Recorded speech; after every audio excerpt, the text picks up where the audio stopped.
ধূপগুড়িতে পুলিশের হানা, বিঘার পর বিঘা জমির গাঁজা গাছ কেটে ভস্মীভূত করলো বিশাল বাহিনী। মাদক বিরোধী অভিযানে ফের বড়সড় সাফল্য পেল ধূপগুড়ি থানার পুলিশ। গোপন সূত্রে খবর পেয়ে বুধবার ধূপগুড়ি থানার আইসি অনিন্দ ভট্টাচার্য ও ডাউকিমারি ফাঁড়ির ওসি রমেন লস্করের নেতৃত্বে এক বিশাল পুলিশ বাহিনী পূর্ব ডাউকিমারি ও মধ্য খট্টিমারি এলাকায় ঝটিকা অভিযান চালায়। পুলিশ সূত্রে জানা গেছে, ওই এলাকায় দীর্ঘদিন ধরে নিজেদের জমিতেই অবৈধভাবে গাঁজার চাষ করছিলেন কয়েকজন অসাধু ব্যক্তি।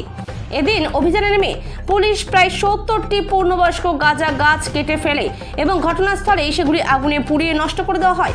পুলিশের উপস্থিতি টের পেয়েই অভিযুক্ত জমির মালিক এলাকা ছেড়ে চম্পট দেয়। তার খোঁজে তল্লাশি শুরু করেছে পুলিশ।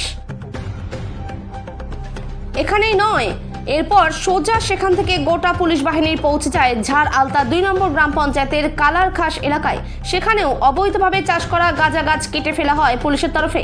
এদিন গ্রামে পুলিশের এই বিশাল বাহিনী দেখে সাধারণ মানুষের মধ্যে ব্যাপক চাঞ্চল্য ছড়ায়। তবে পুলিশের এই সক্রিয় ভূমিকাকে সাধুবাদ জানিয়েছেন স্থানীয় বাসিন্দারা। গ্রামবাসীদের মতে, পুলিশের এই কড়া পদক্ষেপ এলাকায় অপরাধমূলক কাজ রুখতে এবং আইনের প্রতি শ্রদ্ধা বজায় রাখতে সাহায্য করবে।